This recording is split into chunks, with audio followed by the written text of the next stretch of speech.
প্রধান আলোচক দক্ষিণ বাংলার বলিষ্ঠ কণ্ঠস্বর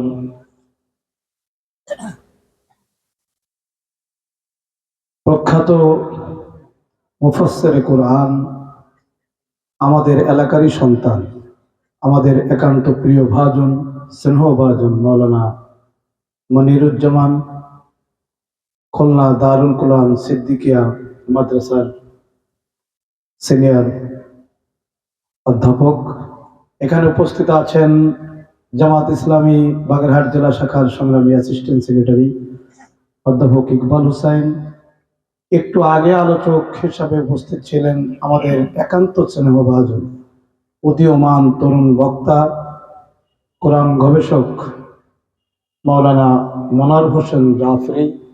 উপস্থিত আছেন গোবিন্দপুর আলিয়া মাদ্রাসার প্রিন্সিপাল, আমার খুব স্নেহভাজন মাওলানা ইউনুস আলী সহ এখানে অনেক উলামা ইকরাম, নেতৃবৃন্দ, প্রিয় দ্বীনী ভাই সব, আসসালামু আলাইকুম ওয়া রাহমাতুল্লাহি ওয়া বারাকাতুহু। আমার একটু তাড়া আছে, এখানে চলে যাচ্ছিলাম, কিন্তু ভাবলাম একটু সালাম না দিয়ে গেলে অনেকেই অখুশি হবে, পরে আবার প্রশ্নের সম্মুখীন হবে। ওয়াজ মাহফিলে কথা বলতে গেলে কমপক্ষে 20 থেকে 25 মিনিটের নিচে সময় দিলে হবে না। এই কারণে অত সময় দিয়ে এখন আমি আমার তাড়া থাকার কারণে সময় দিতে পারছি না। এই কারণে আমি আপনাদের কাছ থেকে বিদায় নেব। মাওলানা মনিরুজ্জামানকে আগেই বলেছিলাম যে আমি আজকে সময় দিতে পারছি না। সে বলেছিল যে একটু সালাম দিয়ে যান, তাহলে ভালো হবে। প্রিয় ভাইরা, মাওলানা মনোয়ার হোসেন জাফরি যে বক্তব্য আপনাদের সামনে তুলে ধরলেন, আল্লাহ তাআলা সবচেয়ে বেশি ভালোবাসেন ওদেরকে যারা সীসা ঢেলা প্রাচীরের ন্যায় সঙ্গবদ্ধ হয়ে আল্লাহর পথে সংগ্রাম করে। ইন্নাল্লাহ ইউহিব্বুল্লাযীনা ইউকাতিলুনা ফী সাবিলিহি সাফফান কান্নাহুম বুনিয়ানুম মারসুস। কোরআনে টোটাল কোরআন, গোটা কোরআন গবেষণা করে দেখা গেছে যে আল্লাহ তাআলা যাদেরকে সবচেয়ে বেশি ভালোবাসেন তারা হচ্ছে সীসা ঢালা প্রাচীরের ন্যায় সঙ্গবদ্ধ হয়ে আল্লাহর পথে সংগ্রাম করে। এটার বাইরে আর কোনো ডাইরেক্ট লাইন নেই। এই জন্য আমাদেরকে কোরআন প্রতিষ্ঠার জন্য, কোরআন কায়েমের জন্য আমাদেরকে জুড়ে থাকতে হবে।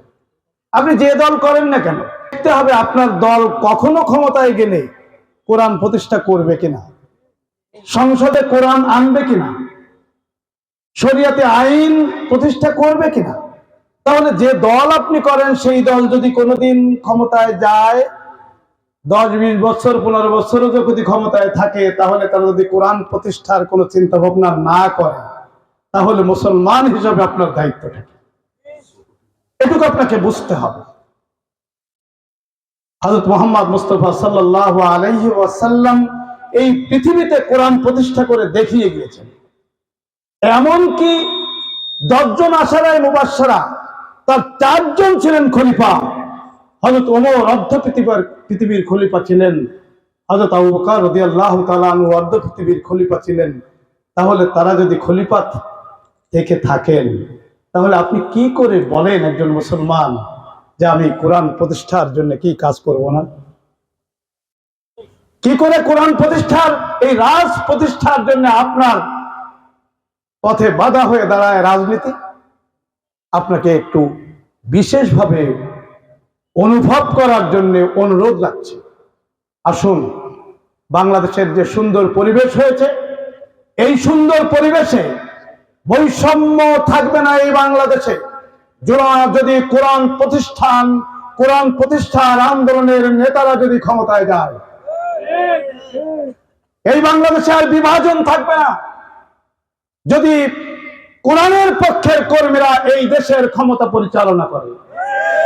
এই দেশে কখনো লুটপাট দুর্নীতি থাকবে না যদি কোরআন প্রতিষ্ঠার কর্মীরা এই দেশ পরিচালনার সুযোগ পায়।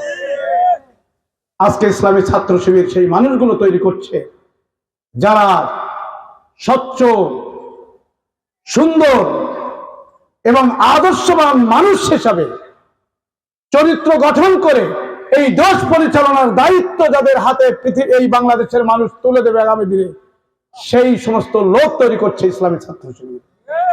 এসপি বলেন, ডিসি বলেন, আপনি শিক্ষক বলেন, সাংবাদিক বলেন, পেটে ক্ষুধা নেই, দেখবেন যারা তারা কত সৎ, কত সুন্দর, কত চরিত্রবান, যারা সারাদিন ক্ষুধার তাড়নায় ঘুরে বেড়ায়, যারা অপরের সম্পদ লুণ্ঠন করার চিন্তা করে, যারা দুনিয়ার স্বার্থ নিয়ে ঘুরে বেড়ায়, তারা কোনোদিন মানুষের কল্যাণ করতে পারে না, পারবে না।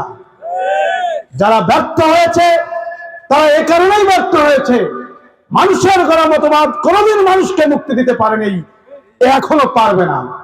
আসুন কোরআনের পক্ষে আমরা কাজ করি, একজন মুসলমান হিসাবে কোরআনের পক্ষে আমরা কাজ করি, এই বাংলাদেশটাকে গড়ে তুলতে, জাতীয় ঐক্য গড়ে তোলার জন্য কোরআনের পক্ষে, স্বাধীনতা সার্বভৌমত্ব রক্ষার জন্য কোরআনের পক্ষে কাজ করি।